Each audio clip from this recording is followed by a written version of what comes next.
Our data as to Bloomfield is overwhelming. The police are sweeping people in there based on race, and they're making people pay enormous sums of their municipal budget. As a black man, you have that initial reaction like something could really happen to me right now. It's an uneasy feeling every single time. We really do not see our police officers racially profiling anyone in this township. If we did, we would be way out in front of it. We take checks, cash, or credit cards. If you cannot work out a payment plan, you must when the public is perceived as the cash cow for a municipality, that's a very adverse relationship, and nothing good could come of it.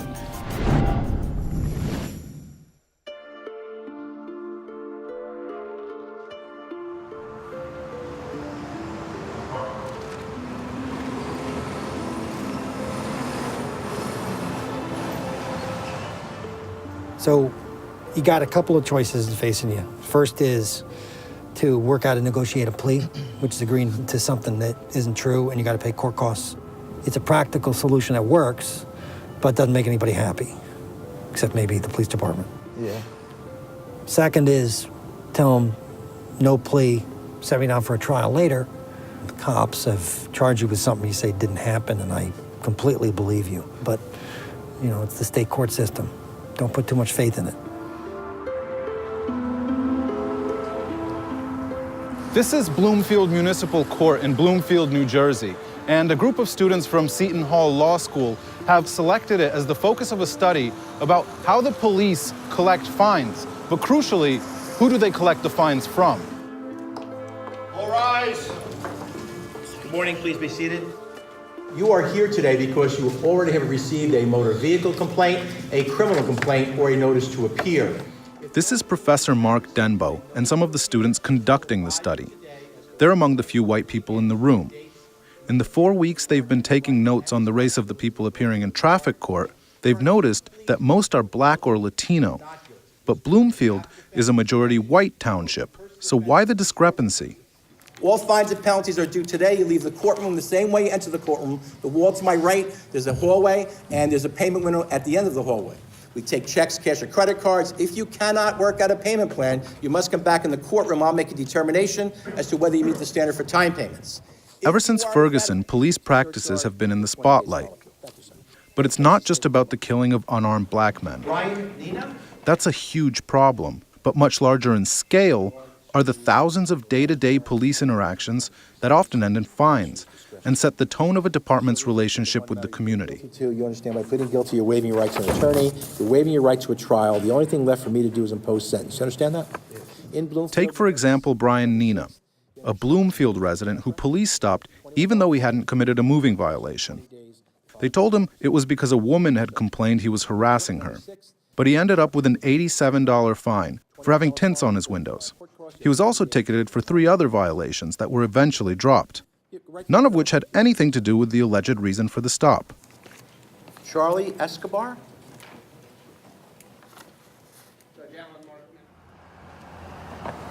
I came out of Sunoco. I had made it to my house before he was able to pull me over. I parked, and when he had came up behind me, turned on his lights. And when I was about to get out of my vehicle, he told me to stay in my vehicle. He then came up to my window and asked me if I had harassed a lady in Sunoco. I responded to him, no.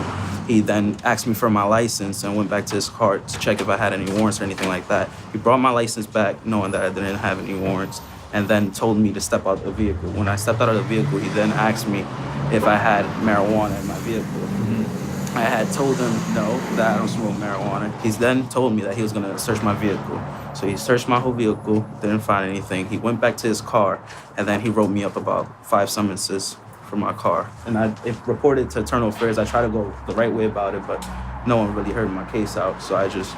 Wow, so you actually reported this incident to Internal Affairs? Yes. Why did you feel that you had a case against the police? Because I felt like they pulled me over for one reason, to just give me 5 tickets out of the blue. So I felt like it was a thing about my race, so I don't know if I was being picked at, I don't know what it was about, but they pulled me over and they were just trying to pick at things just to get me for something. Just to harass you or make money or do something like that. It sounds like you feel like you weren't at fault and that they didn't have a right to pull you over. Why are you paying your fine today and pleading guilty? Because I didn't have sufficient funds to actually acquire a lawyer or proceed in that sense, so I thought I would just get it over with. $87 may seem small potatoes on its own, But the Seton Hall study established that 78% of the stops police make are of minorities, in a town where only 40% of the population are non-white. Many of those stops end in fines unrelated to the given reason for the stop, which makes the Black and Latino communities feel like they're being unfairly targeted, or even taxed. So what is driving while black like in Bloomfield? Two ex-police officers turned civil rights activists who worked on the Seton Hall Law School study told us they could help us find out in a driving experiment. All right, let's go. We met up to inspect the test car. I chose a suitably beat-up vehicle because, they say, the profile of ticketed cars seems to skew towards the lower income bracket. You might not believe it, but it's actually a rental. You can rent a car in this condition in America. So let's make sure everything works. Okay. The lights look good. You have a tag, a New Jersey tag that's displayed properly. Your left turn signal's working perfect. Right turn signal's working perfect. To be honest, if I was police, I wouldn't even want to go through this car. There's no vials of crack cocaine. Yeah, I'll let you know if I see any of those. All right. All right, let's check out the rear. Wow, there's a mix CD in here. Oh my God. On the ceiling, yes. There is an actual switchblade in here. Swear to God. Oh my God, let me pull it out. Let's take a look at it. Has a thumb latch too. Oh, this is a good one. So good thing we looked, huh? Yeah. Everything looks good. I mean, it's a piece of junk, but everything looks good. It's an ugly-ass car, but hey. The idea was simple: drive around Bloomfield to see if a vehicle full of black men attracted the attention of the police. In the driver's seat was former Philadelphia police officer Terrence Jones, with Seton Hall law student Marquise Whitney in the front passenger seat. We decked the test vehicle out with cameras and followed in a separate car with a camera of our own, which was driven by former New Jersey police officer Rich Rivera. We're just about to cross the city line into Bloomfield, and the time is now just about 9:30 p.m. So now you're in Bloomfield.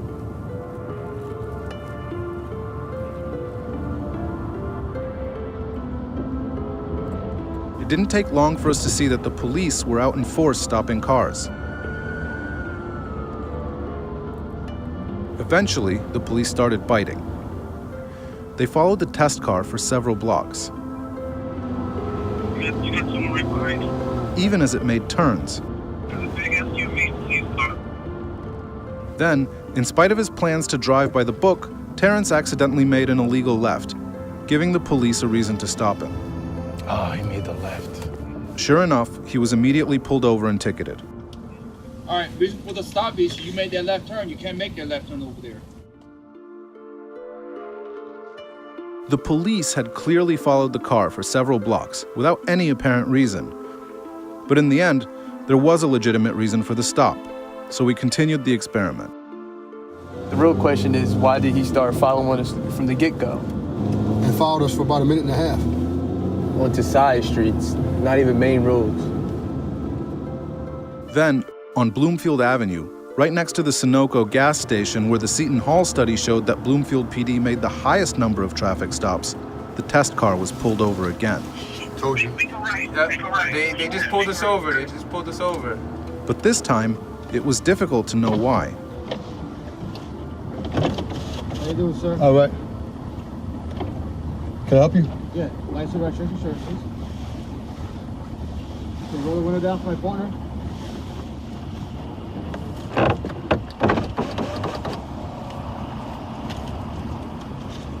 All right, so the reason they pulled over, that jacket is obstructing your view of the windshield, okay? What? The what? The jacket on the back is obstructing your view of the back of the rear windshield. It's not obstructing my view at all. Okay. I can see perfectly out of there. They checked the paperwork, and when they found it was in order, they let the test car go. It's just, real nerve-wracking. You got cops on both sides, flashlights in your face. As a black man, you have that initial reaction like something could really happen to me right now. It's an uneasy feeling every single time. Our experiment was obviously anecdotal, with mixed results. But the Seton Hall report showed that during the 4 weeks their study focused on, the most tickets were issued to non-residents, people passing through town in the southern black part of Bloomfield that abuts black areas in East Orange and Newark. The least number of tickets were given out in the whiter northern end of town. The report says this policing pattern suggests a de facto border patrol.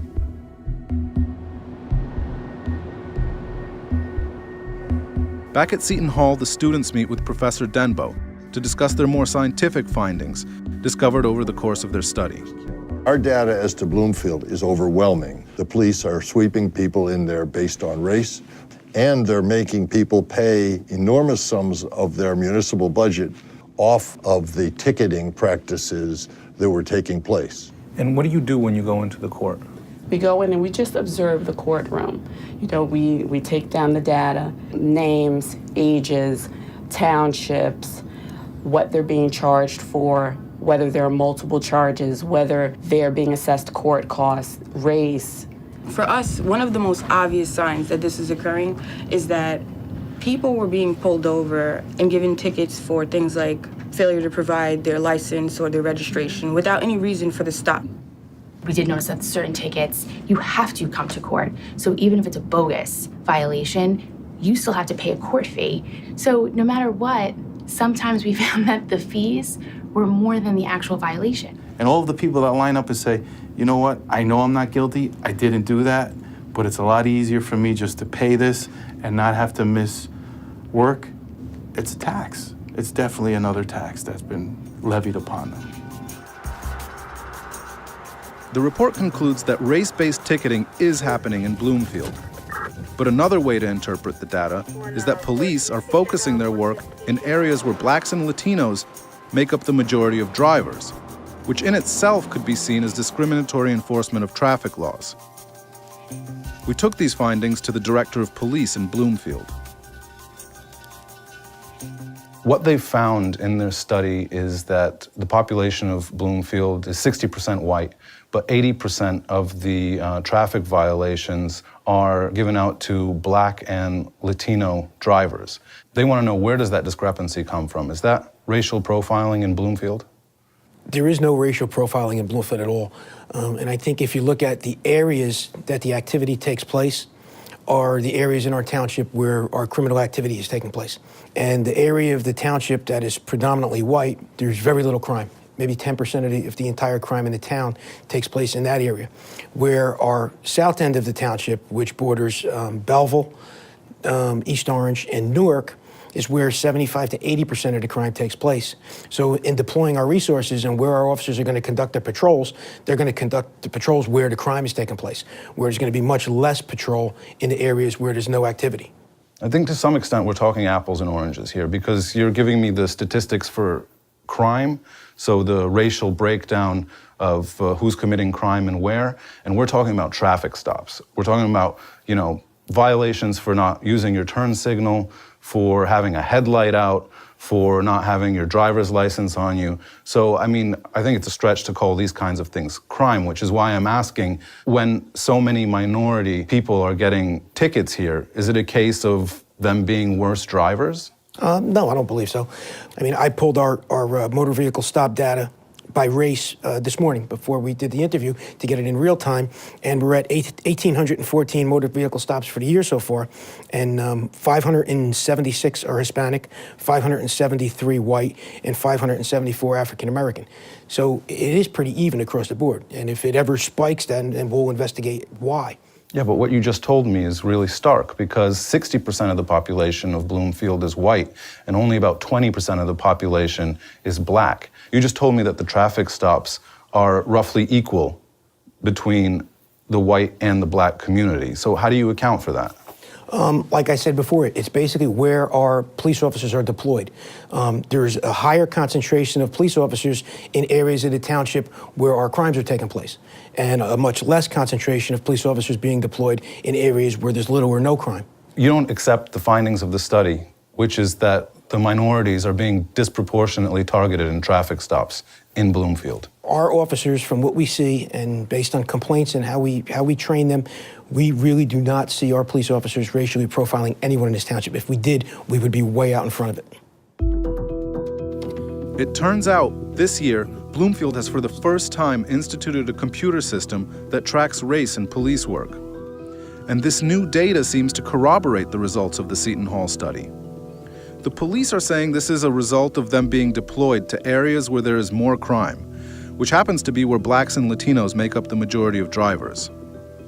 But the consequence of this policy is that blacks and Latinos are disproportionately ticketed and fined just for living in or passing through areas of police enforcement.